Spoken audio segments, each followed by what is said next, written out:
This is TVC News. I am Gimba Umar and these are the top stories. South African extremists, including would-be former President Nelson Mandela's assassins, sentenced to prison. The trial of Muslim Brotherhood leader halted as the criminal court withdraws. And 4 East African countries launch single custom territory to boost business amongst the partner states.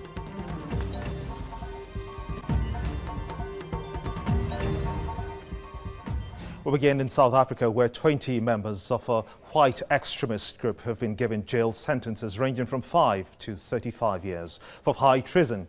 They're accused of plotting to kill former South African President Nelson Mandela and other charges in one of the country's biggest post-apartheid treason trials. Our Judge Aidan Jordan handed out the sentence in the capital, Pretoria, ending the decade-long trial.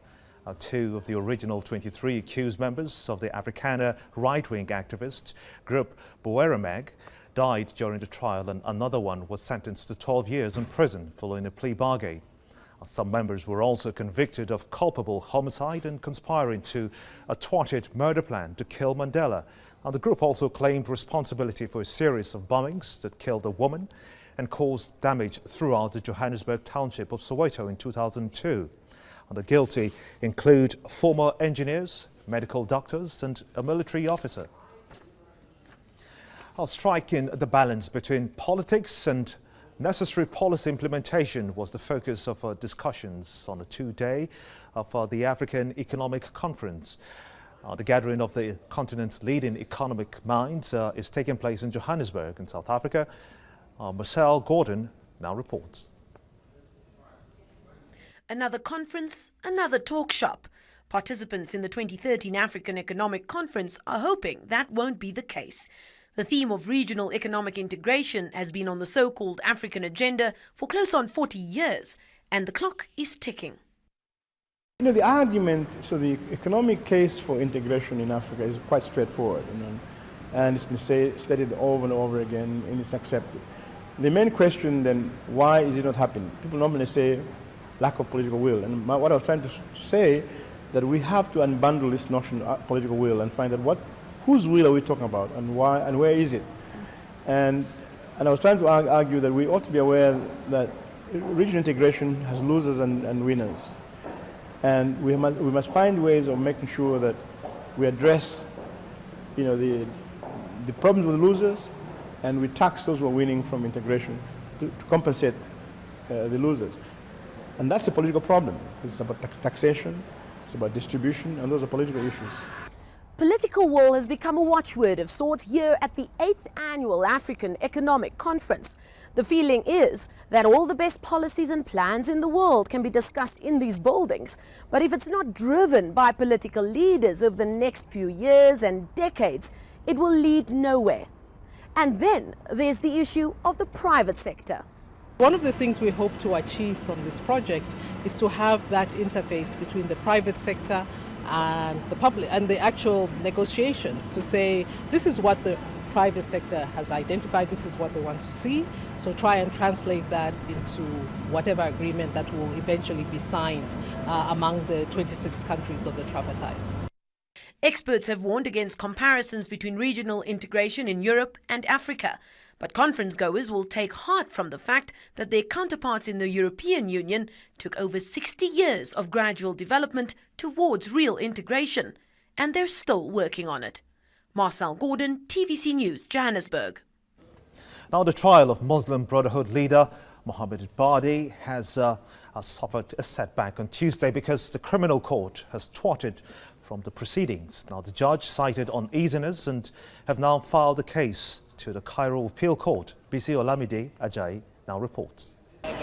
The 3 defendants, Mohammed Badi, General Guide of the Muslim Brotherhood, and his deputies, Kahirat Al-Shatta and Rashad Bayomi, are charged with inciting violence during a June 30th protest that killed 9 people and wounded 91 others. None of the 3 accused were present in court. The judge said the prosecution should ask the Interior Minister to ensure that they will be able to attend the next session. The court has decided to step down from presiding over each of the cases due to a feeling of unease, and to refer the cases to the Cairo Appeal Court to take the decision of referral to another court. With the defendant's continued imprisonment, the General Prosecution must communicate with the Minister of Interior that he must take the necessary measures for the defendants to be present at the next session.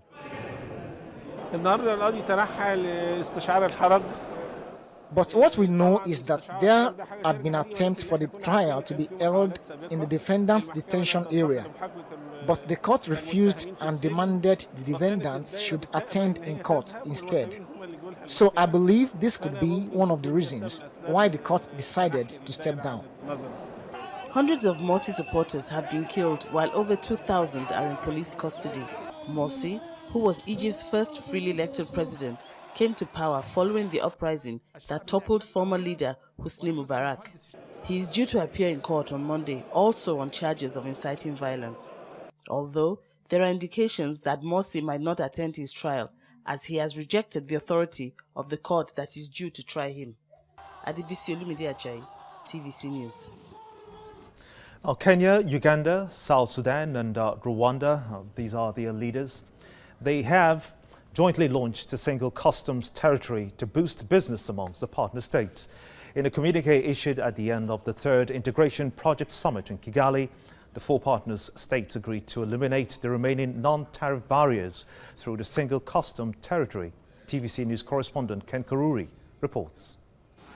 The four East African leaders, namely Presidents Uhuru Kenyatta of Kenya, Yoweri Museveni of Uganda, Salva Kiir of South Sudan, and their host Paul Kagame, are meeting in Kigali to launch the single customs territory, a move expected to facilitate the free movement of goods from Mombasa Port to other East African partner states. The single customs territory will be the first to be achieved by the three countries under the trilateral arrangement, and is a follow-up to the Mombasa meeting in August, where the leaders commissioned Berth 19 to increase capacity of the Kenyan port to serve the entire region. The new Berth 19, with 15 acres of stacking yard, provides additional annual capacity of over 200,000 20-foot equivalent units and will significantly improve the port's operational efficiency. Last week, Tanzania openly opposed the trilateral arrangement, saying it was formed out of the East Africa Community context and that they were not consulted. Abdallah Joma, Tanzania's Deputy East Africa Community Minister, says his government has now written to the East Africa Community Council of Ministers to address their concerns on the tripartite meetings. Dr. Abdallah says that Tanzania wants an explanation on the tripartite context, the agenda, how it started, what stance the Secretary General has on it, and if they're using East Africa Community money for their meetings. However, EAC Secretary General Richard Sezibera is quoted as telling the media that the concerns that Tanzania is raising were addressed in the last Council of Ministers meeting, and what they are requesting for is a clarification which will be addressed in the next meeting. Dr. Sezibera also added that under the East Africa Community Treaty, partner states are allowed to be involved in bilateral or trilateral deals. Heads of states from the four countries are also expected to consider other crucial projects that could define the direction the East Africa Community integration agenda will take in the coming years. Ken Karuri, TVC News, Nairobi. Now, a U.S. defense official has confirmed that Al-Shabaab top explosive expert Ibrahim Ali and another leader died during drone strikes in southern Somalia. An Al-Shabaab member, Abu Muhammad, confirmed the killings and identified a bomb specialist as a man called Anta. Muhammad said that the two militants were killed as they rode in a car in Somalia's middle Juba region. At least 67 people were killed last month when Al-Shabaab fighters seized the Westgate shopping center in Kenya's capital, Nairobi. Our peace may soon return to the Democratic Republic of Congo as the government and its most volatile rebel group, that's the M23, are set to get back to the round table. Both sides have been through several failed attempts at reconciliation. This one, however, seems to be going according to plans. John Jacob tells us the parties involved and the prospect this next talks holds. The Democratic Republic of Congo's M23 rebels have sent a strong message to South African President Jacob Zuma. They say if peace is what the South African leader genuinely wants, then he should put out his troops from the UN mission in DRC. However, French Ambassador Gerard Harrod has told reporters that both sides in the conflict should return to the negotiating table. Mr. Kobler has briefed us, and basically he told us that we are witnessing the military end of the M23. So I think it's a positive development, of course, and there was a general agreement that now we should go back to the table of negotiation in Kampala. As you know, last week, Mr. Kobler and Mrs. Robinson told us that basically it was the M23 who refused to negotiate. So we hope that the rebel movement has been chastised and will go back to the table of negotiation.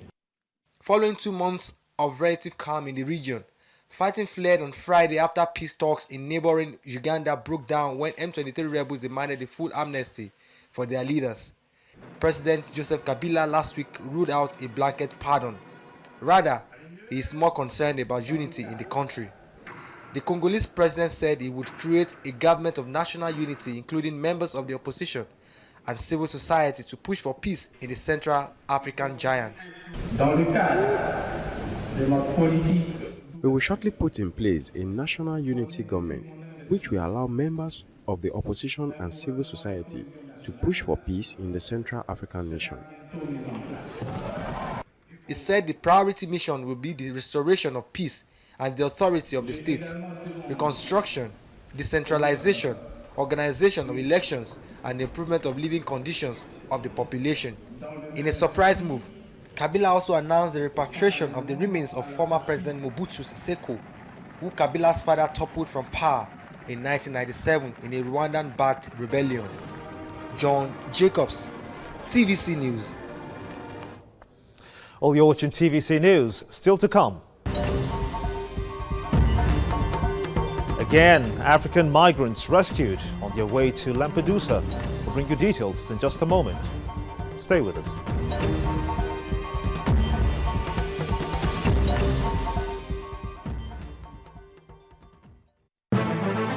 A team of professionals spread across the continent, doing justice to African stories with uncompromising passion, so you won't miss a beat.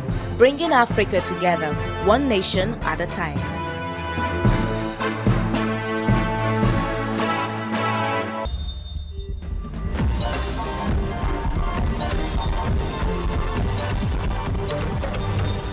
Welcome back. This is TVC News. Now, another sea disaster has been averted by the Italian Navy. This time, 246 Ghanaians and Nigerian migrants to reach Lampedusa by boat were rescued off the Italian coast.